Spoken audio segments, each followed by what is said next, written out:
let's get one thing straight. Radahn is the strongest demigod by far. All you Malenia sympathizers seem to forget that the only reason she survived, if you count her falling into a catatonic state survival, is because of the GOAT, Finlay. If not for her, Radahn would have torn her to shreds, and that's final. Okay, with that out of the way, welcome back to Song to Story, the series that will be the eventual death of me. Today we're going over Elden Ring's Keanu Reeves, the universally loved Giga Chad, and his loyal steed, Starscourge Radahn.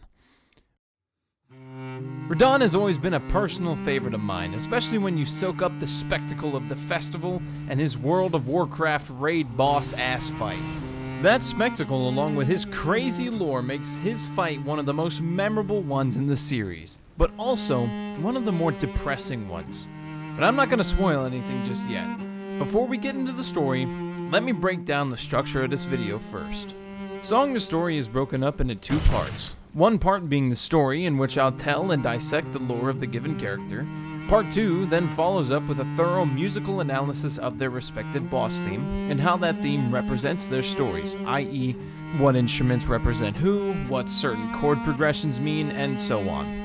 To achieve a more holistic view, I will use, with permission, clips from more technically experienced YouTubers, mainly Davi Vosk, as his experience as a composer plus a healthy serving of perfect pitch helps me dive into areas of music that I'm not classically trained in. Before we jump in, I want to personally say thank you for watching, and let's finally jump in to...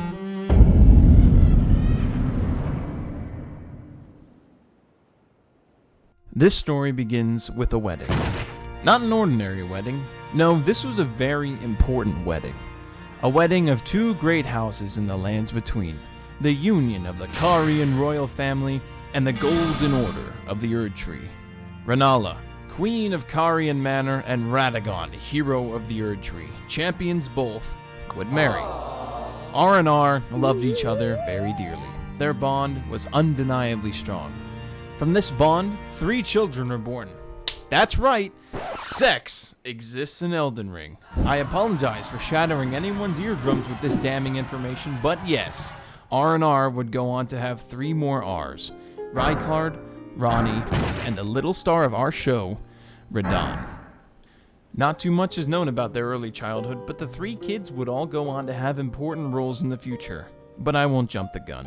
Unfortunately, much like 40 to 50% of modern Americans, Rennala and Radahn would get divorced, as Radahn was yanked into the position of Elden Lord by Marika. Technically, there was a 4th child between the two, the unborn amber egg thing that Rennala desperately clings to, but if that's what babies are in the lands between, I shudder to imagine what birth is like. Anyways, in the new living situation, Radahn would grow up with a stepfather, or at least the idea of one. You see, by Radahn marrying Marika, Radahn would have Godfrey as a technical stepfather. But he had been banished by Marika, so Radahn wouldn't really have him in his life. But that wouldn't stop him from idolizing the hell out of Godfrey. Bro saw the massive paintings of him in Sarash, heard the stories of his savagery in the Badlands, and witnessed his might as first Elden Lord, and saw him as the GOAT. Rightfully so. Growing up, Godfrey would be Radahn's greatest influence, and inspired pride in the young demigod. This pride is evident in how Radahn views his hair. I know, it's weird, but to his father, Radahn, his hair was a shameful blazing red, bearing resemblance to the fire giants his people were at war with. This shame would cause him to tie his hair up, to restrict it and cast it behind his head, attempting to minimize its inclusion in his complexion as much as possible. Radahn, however, embraces his hair, allowing it to flow freely behind him, uninterrupted by braids or coils. Keep this in mind, as his hair plays an important role later in his story. As for his adolescence, Radahn would get a whole new host of step-siblings, namely Melina, Malenia, Mikola, and Mesmer. Are these names getting annoying yet? Well, try understanding this shit, let alone writing about it. Kill me. Also, a disclaimer.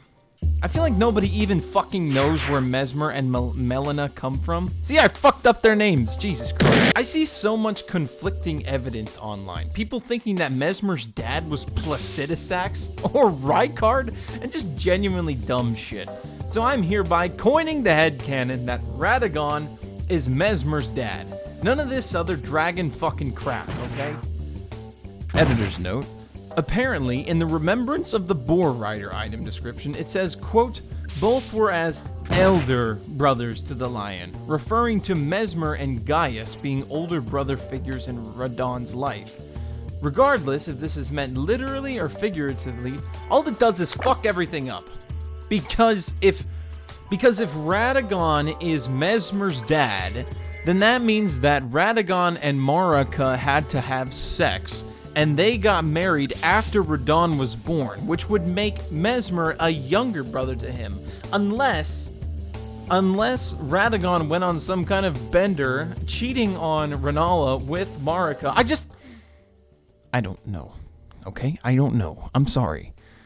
I'm still gonna go with the Mesmer is Radagon's son, okay? Is that fine with you? All right. We're just gonna stick with their elder brothers, figuratively, at least for Mesmer's sake, okay? Gaius is probably an old-ass man. That's fine, all right? Either way, the only important one for now is Mesmer, as he would be a close brother figure to Radahn, the two of them befriending Commander Gaius and becoming budding young warriors in his tutelage. It's possible that through Gaius, Radahn gained a love for mounted combat, since Gaius was an Albinoric, and therefore his legs became paralyzed due to his artificial creation, as seen in all the Albinorics, well, most of them. The trio would bond closely, sparking a friendly rivalry that pushed them beyond their limits. As Radahn grew in power, he also grew in size, also probably because he was thrust into the title of an Empyrean through his dad's remarriage. Either way, he gained size to a massive 20 plus feet and couldn't ride his beloved steed Leonard anymore. Gaius, a user of gravitational magic, took him to his master, an alabaster lord in the town of Celia. Under this alabaster lord, Radahn would spend many a day mastering gravitational magic so that despite his size, he would remain weightless, ever so slightly hovering over Leonard's back so that he would never have to leave him. It's safe to say, despite Radahn's colossal frame and power to match it, he had a tender heart, maybe the most tender of any Elden Ring character. In their training, Radahn would actually teach Gaius a technique he invented, the sorcery Blades of Stone. Its item description reading, quote, Gaius and Radahn were good rivals in their youth, and this sorcery is a product of their friendly competition, end quote. In this time, Mesmer would be sent to the Realm of Shadow on behalf of his mother, to execute a purge of the Horn-Sent people. But to Radahn, he was simply off to war, as warriors do. Gaius would join him in this conquest, acting as the general for Mesmer's armies. The two would leave Radahn in the lands between, off to the Realm of Shadow to live up to their titles of generals. Surely this isn't the last time they'll see each other, right? Right. Radahn, in their absence, would rise to his own, becoming a general himself and inspiring great loyalty in his men, adopting the title the Redmanes. Remember when I mentioned earlier that Radahn's hair would be important later in the video? Well, Radahn's hair would become his identity, that along with the golden lions he adorned across his armor, again, a reference to Godfrey and Sirach. The identity of the Redmane is one of pride and honor. Their icon, a red lion raising its sword in the air in defiance. This is an embrace of his red hair, the complete opposite of his father. His hair defines who he is and who is associated with him, and this inspired intense loyalty in his troops. They built Redmane Castle, a glorious stronghold for the Red Lion and his men, and from within it, they would become a formidable force in the lands between. The Radahn soldiers' ashes state that, quote, General Radahn's soldiers were all reputed to be masterful warriors, and it was popularly said that the Redmanes knew no weakness, unquote. They were a fierce bulwark, a force to be reckoned with, and under their general, the Red Lion himself, they were perhaps the strongest army known. That's why, when Godwyn and Ranni were killed in the Night of the Black Knives, the Redmanes were prepared. The deaths of Radahn's siblings hit the lion hard, but the subsequent shattering of the Elden Ring replaced their grief with resolve, and the Redmanes were ready for war. The destruction of the Elden Ring led all demigod offspring to fight over the pieces, dubbed Great Runes. The shattering, as this war would come to be known, pitted sibling against sibling, all warring for a piece of the Elden Ring. Those who would claim the most pieces would be more likely to ascend to the title of next Elden Lord, taking their place either alongside their mother or in her stead. Naturally, the Redmanes were ready, and in their home turf of Caelid, they would begin to mobilize. As the war began, Radahn would meet a man named Jaren. Jaren was a tactical and honorable man, and the two of them would become fast friends, Jaren becoming one of the higher generals of the Redmane forces. At the peak of their partnership, the two would make a pact. The pact would include the two of them swearing an honorable death together. If one went, the other would too. In battle, they would share their dying breaths as brothers. With this in mind, the two would participate in the shattering, leading the Redmanes into capturing a piece of the Elden Ring. The Redmanes would assault Leyndell, Radahn clashing with his stepbrother Morgott. Eventually, a great rune would come into Radahn's possession, and with that he would obtain the status of Shardbearer. Things aren't all on the high and up though, as Ranni, who was supposedly killed at the Night of the Black Knives, was scheming and looking into the stars to guide her. You see, the stars in Elden Ring are a bit odd. It's said that they basically can tell your future, or your future in a way. Those of Carian lineage, like Ranni and her mother Rennala, look to the stars for guidance. The thing is, Radahn was also born to Rennala, and he knows this. So what does that motherfucker do? Radahn, the fucking madman, uses his mastery over gravity to stop the stars entirely in space, and he does it no problem. Bro literally keeps on fighting the wars of the shattering while holding back millions of metric tons of asteroids and space shit just to cuck his sister out of making a hard decision without the stars to guide her. Oh, poor fucking Ranni, man. This guy's the GOAT. With this baller-ass play, Radahn had successfully cock-blocked Ranni, and she didn't like that very much. You see, Ranni and Malenia and Miquella were kinda working together, I think. They all wanted similar things.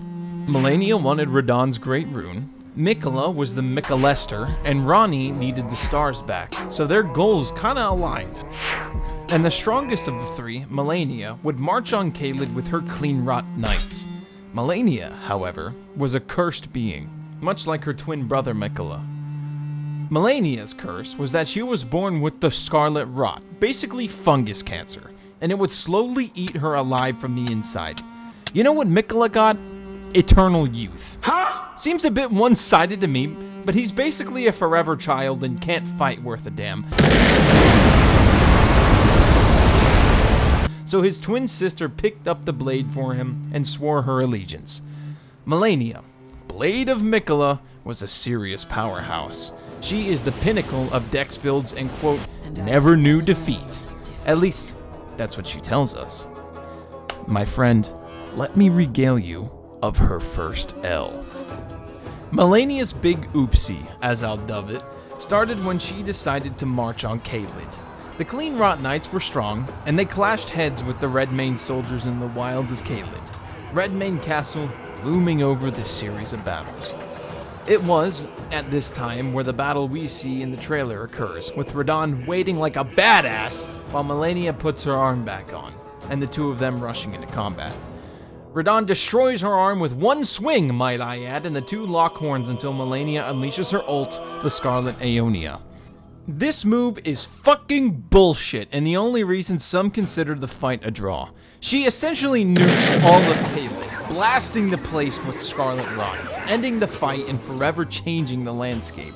It's unknown if this might have knocked Radahn unconscious, or if in the confusion of the Aeonia, Finlay, the goat, swooped in and saved Melania, but either way, Melania flees, taking a handful of clean-rot knights home to the Halig tree. Radahn and the Redmanes do not pursue. They have a new issue on their hands now: the rot.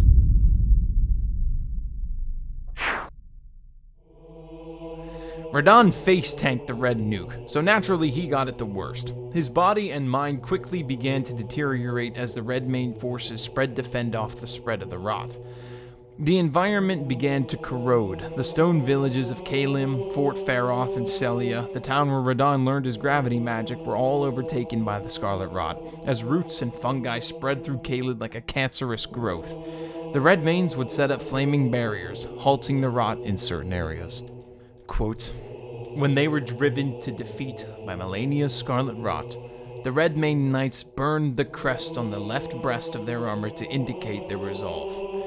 Alas, dear home, I shan't see you again, for our duty is to remain here, a bulwark against the blight." Unquote.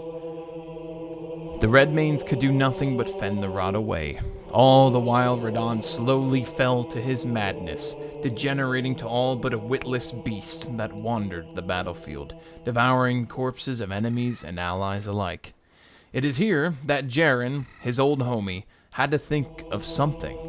Radahn is far too strong to take on alone. I mean, the guy's massive and he can hold back entire moons and stars and shit, but he still owed him an honorable death. He'd surely fight like a rabid dog if challenged, so Jaren needed to scheme. It's now that he came up with the idea for a grand festival, a festival to celebrate war and the champions that rise from it. This is where we come along.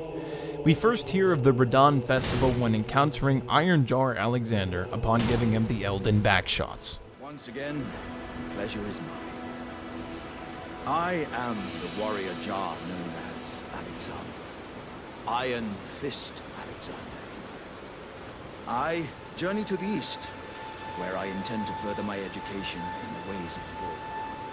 And beyond these lands lie the scarlet, rot-blighted Caelid wilds. And upon their southern edge is Redmane Castle, in which a festival of combat is being held. I'd heard whispers of such festivities before. Doesn't the notion set your breast aflutter? If we hear him out and head down to Caelid, we're confronted with a ruined church, in which we get invaded. If we whoop our ass and head in, we hop over one of the flaming walls of the Redmanes and get the iconic opening view of Caelid, a rotten, decrepit hellscape with disfigured monsters and postulating zombies roaming about. I'm reading the script, and it just says, in parentheses, insert Florida joke. Anyways, if we want to progress, the lands are downright disgusting and poisonous. Rotting filth cakes the hills, and murderous beasts lunge at every opportunity they get. Also, shout out to that one bird posted up at the very beginning. It really does a great job of showing the player just how fucked Caelid is. Eventually, we ride through most of the danger, arriving at the outskirts of the castle. We see a grisly scene, pyres of mutated dogs burning, supposedly to ward off the beasts, but for some reason we see them chowing down on their dead homies, so I don't think it's working too well. We cross the bridge under a hail of ballista fire, or at least we usually would. You see, if you run to the Altus Plateau before any of this, you'll end up with a completely empty castle. Pretty bum-ass footage if you ask me, but let's pretend like I fought through a crazy castle and it was really cool, alright guys? Alright. Anyways, we enter the castle by climbing in through a back entrance. We work our way through the castle, evading lion guardians and guard bastions until we eventually come to a side room with the Site of Grace. We leave the room, and here we are, greeted by an open courtyard adorned with flags and warriors alike, the Radahn Festival. We see many a champion in the meeting grounds: Blythe, Alexander, Lionel the Lionhearted, and the Great Horned Tragoth, to name a few. When approached for the first time, Blythe states it rather bluntly. As a fellow combatant, allow me to introduce myself. Blythe. Warrior. Now, we find ourselves pitted against Radahn. Once the strongest of the demigods, the way ahead is pleasingly simple. A path forged by sword and fang. Nothing to do but wait until the festival begins. As we approach the speaker, we're all addressed as champions. Champions! Welcome! The stars have aligned. The festival is nigh. General Radahn, mightiest demigod of the Shattering, awaits you. Champions, prepare for battle. Defeat the general, claim glory, and grab that great rune. A celebration of war. The Radahn Festival! I was just editing this part, and it seems like I forgot to mention this in the script, but that's Jaren, by the way. Like the Jaren, like Radahn's best friend. Jaren, just thought I should point that out. If we choose to walk up and talk to him, we get a more personalized version of the speech, as well as one of the best cutscenes in the game. The festival begins.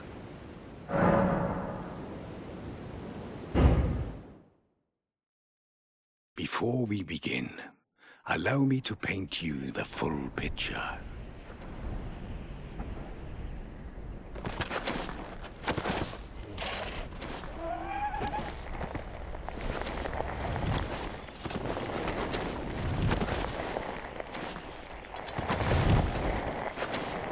General Radahn is cursed ever to wander.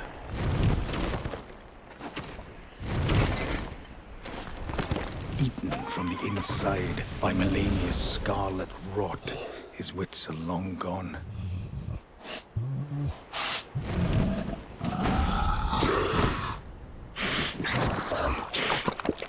Now he gathers the corpses of former friends and foes alike, gorging on them like a dog.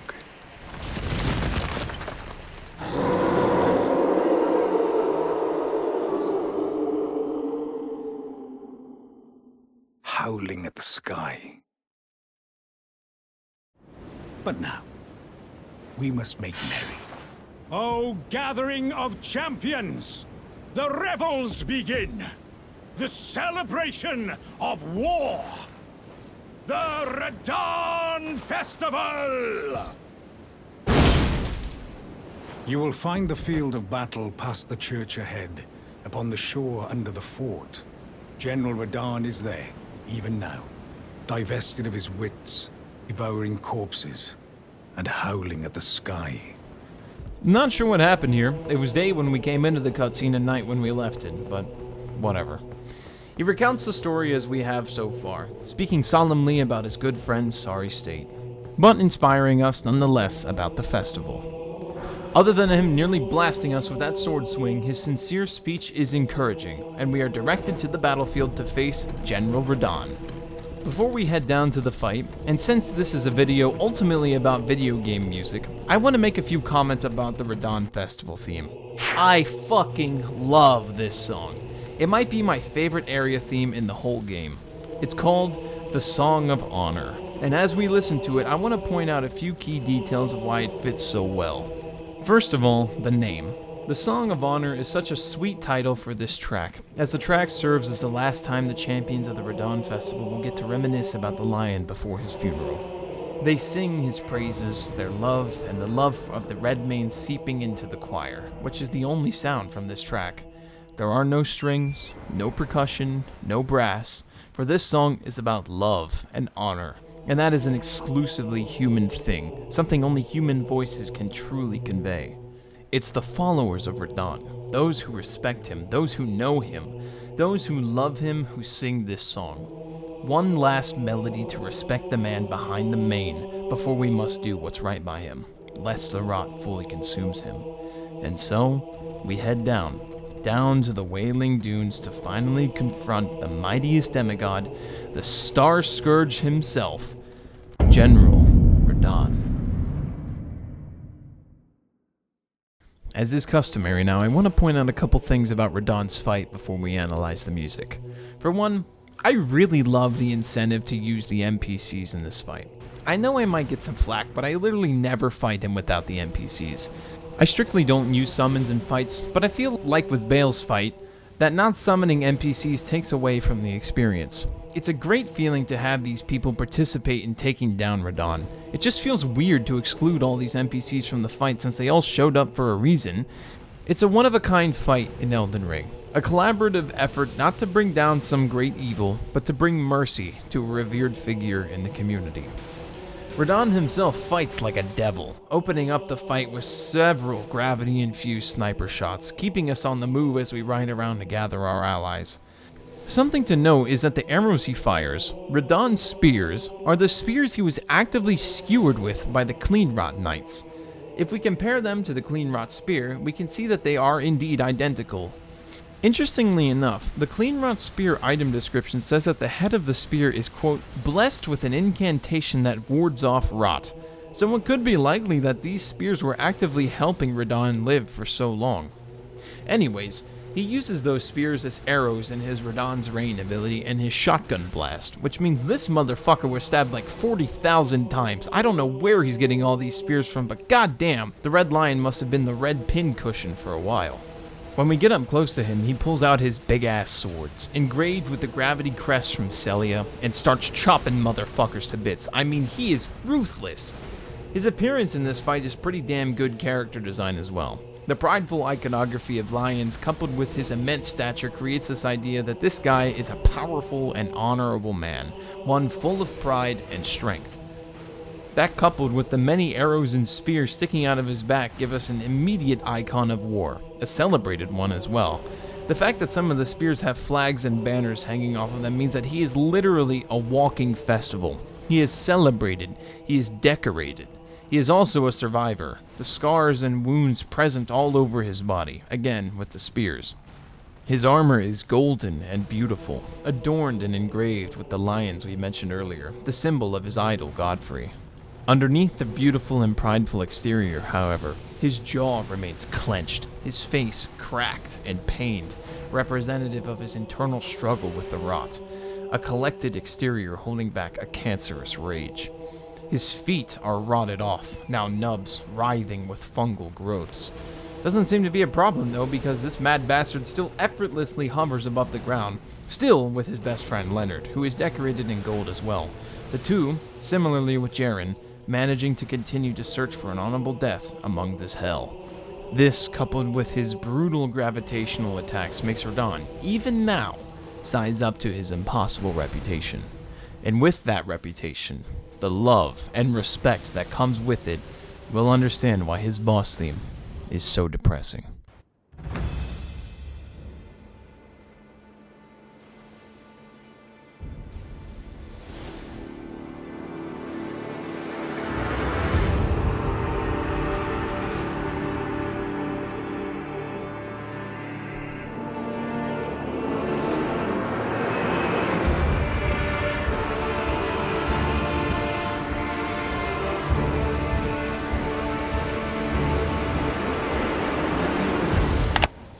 The track opens up with an amorphous sound, a mix of choirs and dissonant brass.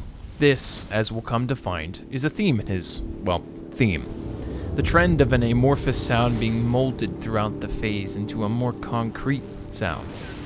We'll notice there is no melody, cohesive harmony, or percussion for that matter, just a conglomerate of chaotic sounds as we take our first expansive look at Radahn and the Wailing Dunes. I choose to interpret this as the game setting up Radahn in the song, as this early in the track it's just us and him in the arena. Fitting. The chaotic sound represents Radahn, a little more than a vaguely heroic memory at this point, eaten up by the ravenous rot inside. It isn't until we gather our allies that the song takes shape.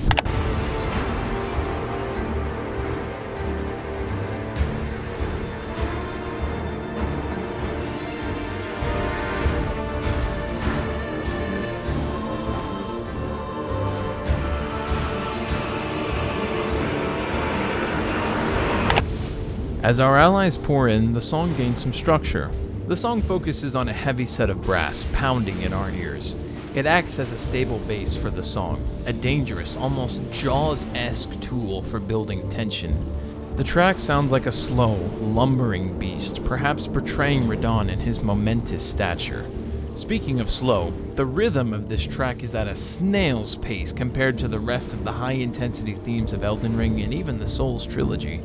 Take something like the Cleric Beast OST from Bloodborne and compare it to Radahn's theme, and the difference is night and day. In the Cleric Beast's theme, we get these fast-paced attack notes from the strings to keep the tension.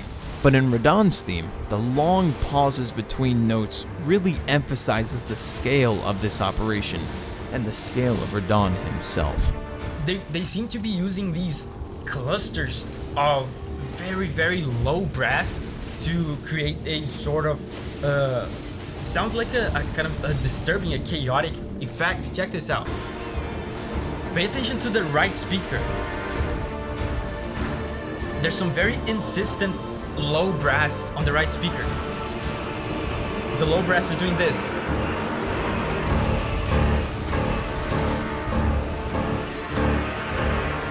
Very low pitched tuba.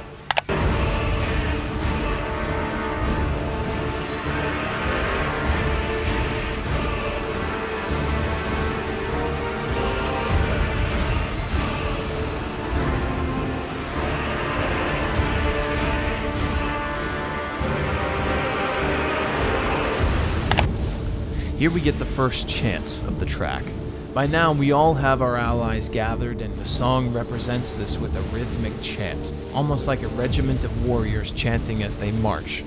In fact, marching and warlike traits come up a lot in this track. I wonder why. And this chant helps ground the reality of the situation for all involved. The champions of the Radahn Festival are many, but all act as one entity. Also, keep in mind how the track continues to get more and more song-like as we go on. We went from chaotic droning now to a steady rhythm, melodies, and harmonies. I'm interpreting this as the song telling us that Radahn is made whole by the people that remember him. In the beginning, when it was just us and him, it was chaotic. But now that all of the champions of war are here, Radahn is becoming more and more whole. His identity is returning through the honor of those who wish to show him an honorable death. Alternatively, this could be interpreted as Radahn himself regaining his identity through combat. As the further the fight goes, the more he falls into old rhythms. His mind may be gone, but his muscle memory serves him well.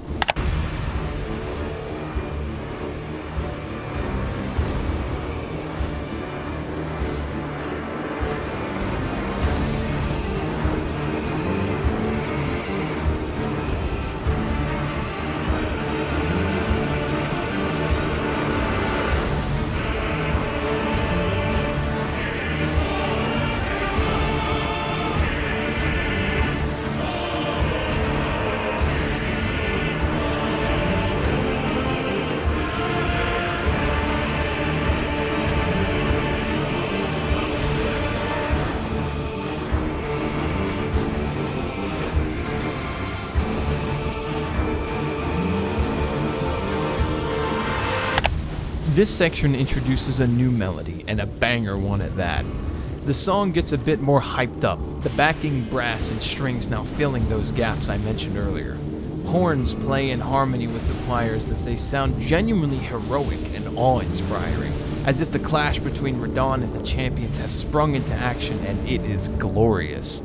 My favorite part of this, however, is that snare drum.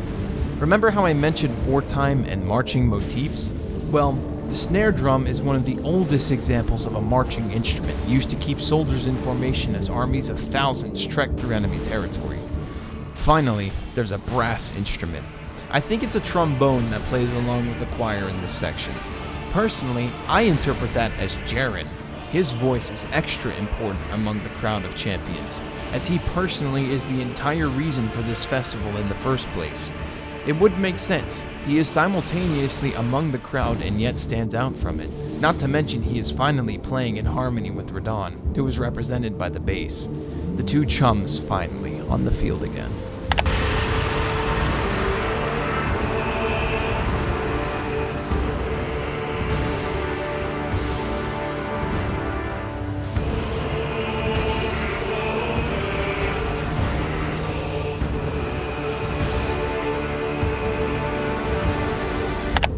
The track falls into a lull.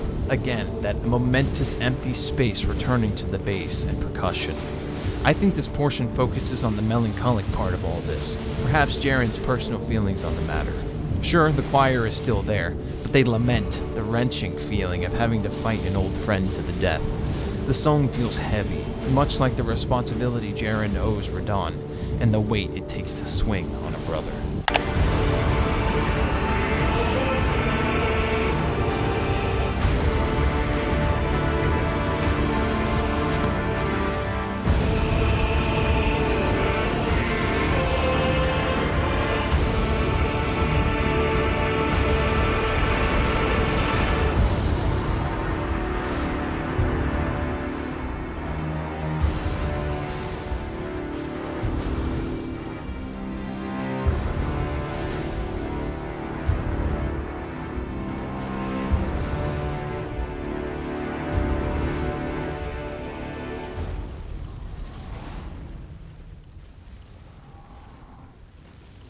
Check this out. There's a melody.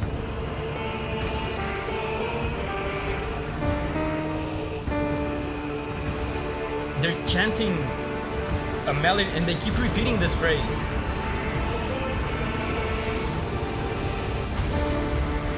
Na na na na na na.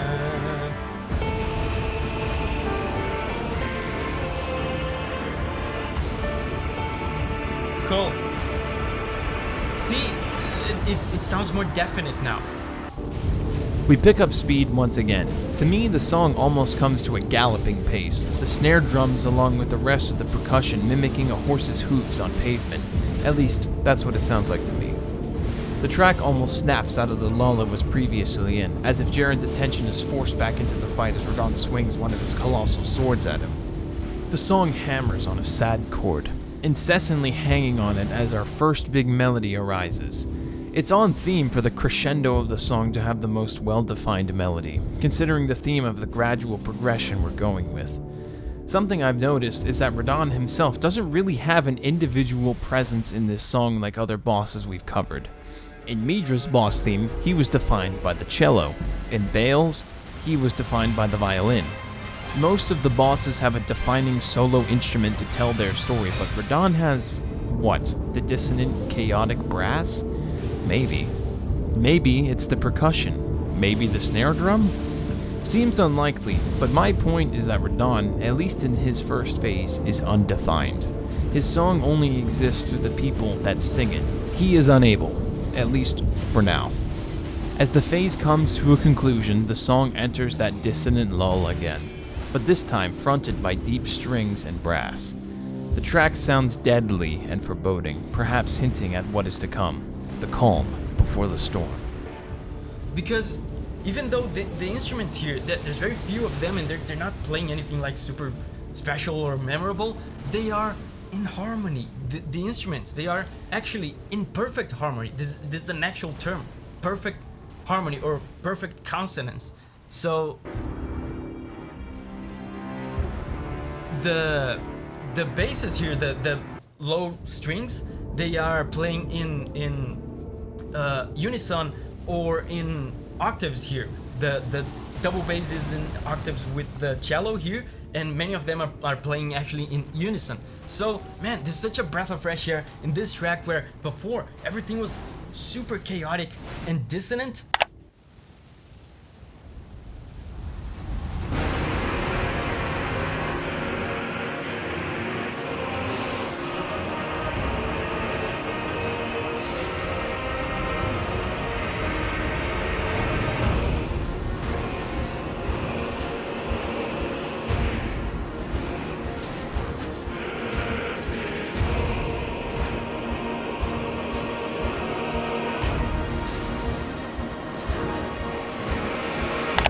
With the crash of cymbals and brass, the second phase erupts from the first as Radahn rides down on his meteor, a fitting start for the second half of the fight. We begin as we did in the first phase, chaotic and dissonant. Pay attention to that big gap that's back in the bass, the tubas taking those long pauses before each bellow. The question is, will order return to the track, or will it only devolve from here?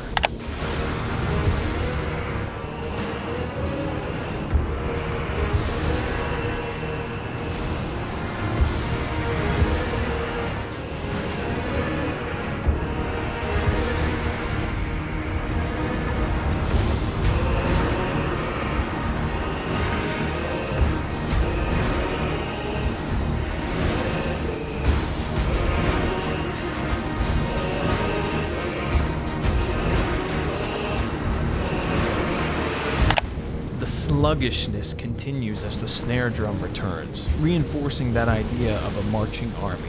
But now, the track feels more downtrodden than before, especially as the choirs return. This time, there is no revelry. The notes are barely a few steps apart from each other. It's quite frankly depressing. That's because, dear friend, this is no ordinary march. It's a funeral march. You might be thinking, but Zephyr, of course it's a funeral march. That's the whole reason we're here. And you'd be right. But the thing is, I've been keeping that in the forefront of my analysis this whole time. For the combatants, reality is just now setting in. It's no longer a festival, no longer exciting and honorable. Now, as Radahn becomes more desperate in his animalistic fight for survival, the depressing reality sets in. They're not only mourning someone they have to put down, but someone who is already gone. Someone who has died long ago and is a shell of their former self. This solemn chanting, the voices of those simultaneously acting out of duty and regretting their actions, will follow us for the rest of the track.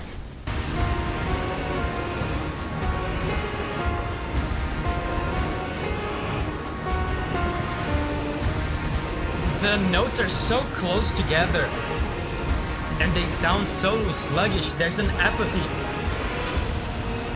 There's a mindlessness to this chant. I wonder what that means.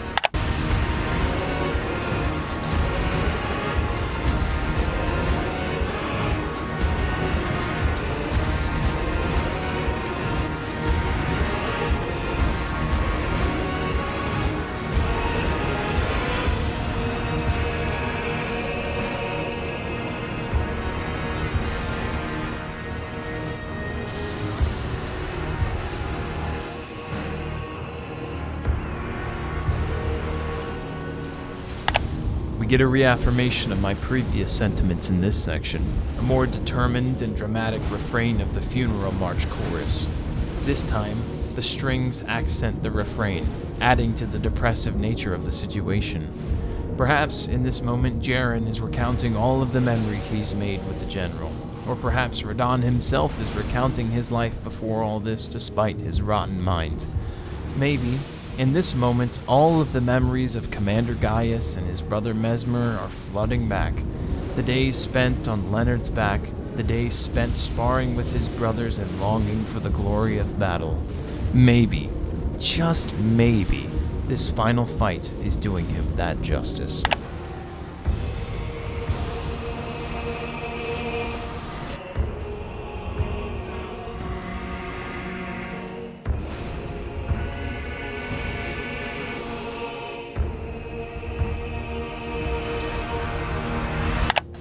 This might be my absolute favorite moment from the track, as it just pulls on my heartstrings so tightly.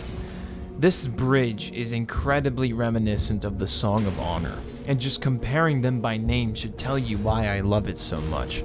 I just see this scene in my mind whenever I hear it, of the warriors of the festival recounting the glorious story of General Radahn. Jaren standing around a campfire with a group of tired Redmane soldiers, Blythe and Iji conversing around his anvil, or Patches telling the recusants of Volcano Manor the glory of it all before he dips like a little prick.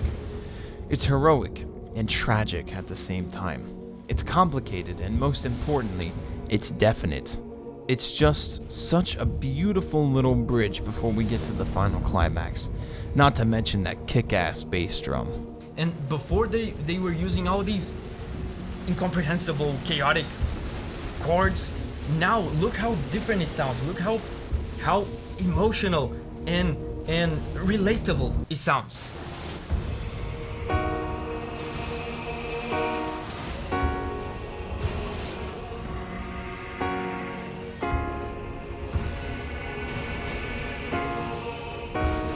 So definite, so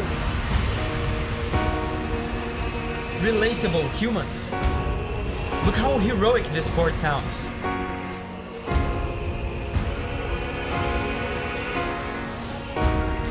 Amazing, man, and there's even a melody to go with it.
Remember earlier when I left y'all hanging on the question of whether or not this track would divulge into madness or order?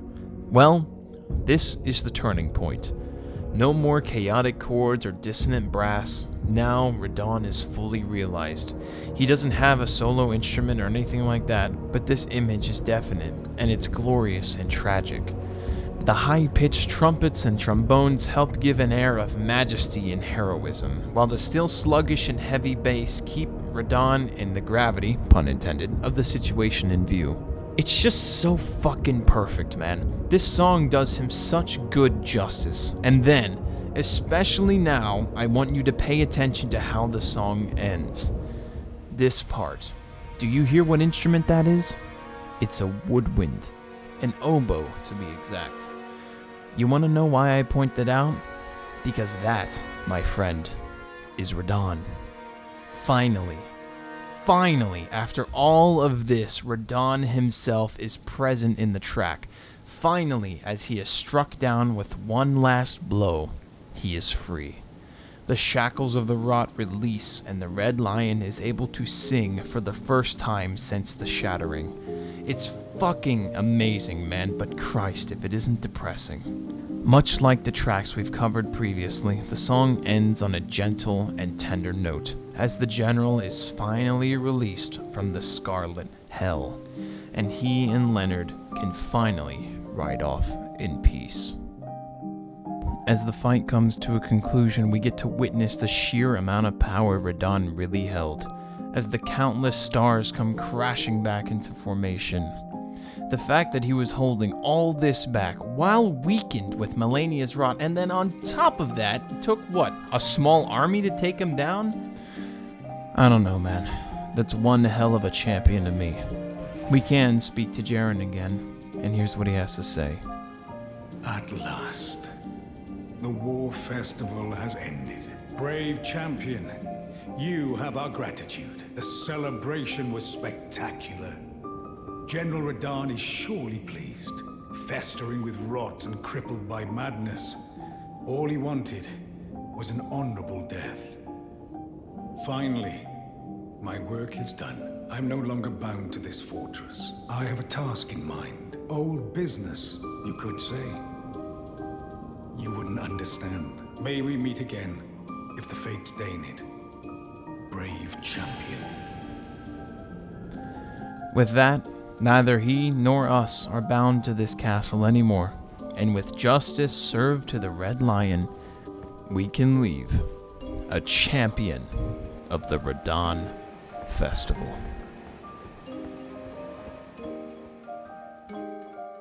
So, yeah, that took 6 months. My bad. Either way, I really hope you enjoyed it. This was probably my biggest project yet in terms of effort. I mean, the footage, the art, the editing, I mean, holy shit, the editing was a lot, but I'm really happy with how it turned out, and I hope you are too. You might have noticed that this is a part 1, and that's because I plan on doing Promised Consort Radahn next time to finish out his story, so yeah, stay tuned for that, and hopefully I'll see you there. Until then, I've been your host, Z-Feet, and go check out the other Song to Story videos, and yeah, that's about it. Peace.